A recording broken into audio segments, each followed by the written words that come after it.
Kim Gidley, thanks for taking the time. Congratulations. I know you split last week, but you got your first ever win over San Diego State. They were ranked 68th at the time. I thought it was a great weekend of tennis. Your impression? Well, absolutely, and to win 4-0, that was really huge. We're the only service academy team, men and women, that's had a nationally ranked win. To beat a team that's basically top 20% in the country of Division I programs. Really significant, so I'm really proud of the girls to get that accomplishment to finish out the season. Yeah, for sure. And then the next day you had senior day. Vivian Glausman is a freshman academically, but she is a senior, has played all of the tennis she can play, so she got recognized along with Alex Koo. Just tell me what those two have meant to your program. Well, you know, Alex has been a part for 4 years and has been a part of some of the most successful programs we've had in academy history. So that consistency and, you know, when her first chance to go in the lineup, she goes against number 3 Texas and goes in there and wins in doubles. And then the next match, she goes against number 2 Florida State and split sets in the singles. So, you know, that her first entry into competing, you know, she's been a big integral part of our success the last several years. So she'll be greatly missed, but excited. She'll get to use her 5th year.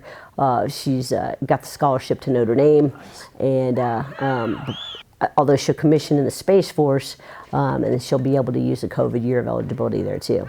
And then Vivian is just, you know, her 5th year senior, so definitely wanted to recognize her as her last opportunity to play tennis.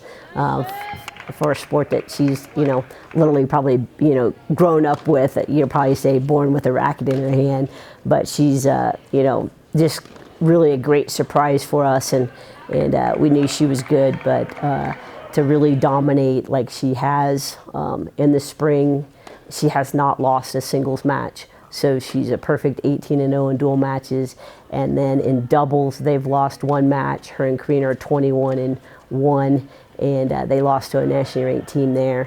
So, but she was also a perfect 10-0 in conference, playing every single conference match at the number 1 position, and to do that. So, just she's been an integral part of the team's success, playing wise. But we'll like to see her stick around and do something else too while she's here. Yeah, you earn the bye with as many wins as you've got, a record in the Mountain West. So you get the 5th seed, you get a bye, which is awesome. Then you turn around and play the same team that beat you in a close match this last time out. Do you like that matchup? Because number one, okay, they just beat us, and we feel like we can beat them.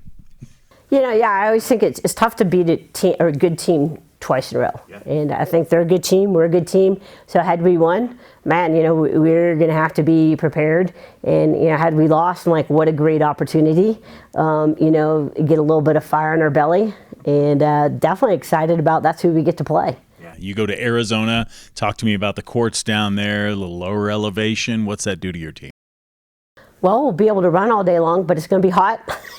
So this is where the conditioning comes into play, and who really wants to be there.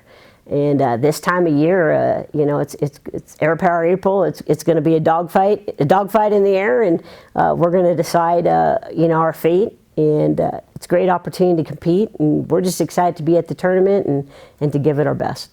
And I think maybe Air Force women's tennis flying a little bit under the radar. Everybody knows about this team, but this year you've done things that the team has never done before, and you've arguably been always a very competitive team. Just talk to me a little bit about Vivian and about Fitch and about all of these players on this team who have done so much and yet maybe don't get recognized as like some of the others in the conference. Oh, absolutely. Sydney Fitch, you know, she's 6-3 in the conference. Her only losses have really been to people that have played number 1, and then they switch when they play it sometimes. So, but she's been phenomenal, and she's really stepped it up, and she did that same thing last year. And that's the thing, if we have everybody show up on the same day, we could be one of the most dangerous teams in the conference. And, you know, they've kind of shown that when we've had a loss, and then all of a sudden they've rebounded with a great win and just got fired up, and maybe of like, maybe we don't have that respect, so we're just going to show them how good we are and that they can play. And so to me, they're probably one of the scariest teams to play in the conference, because literally if we get everybody on the same day, we can play with anybody in the conference. Hopefully those days are happening just this week. Mountain West Conference tournaments in Arizona. Kim Gidley, thanks for the time and good luck down there. Go Blue.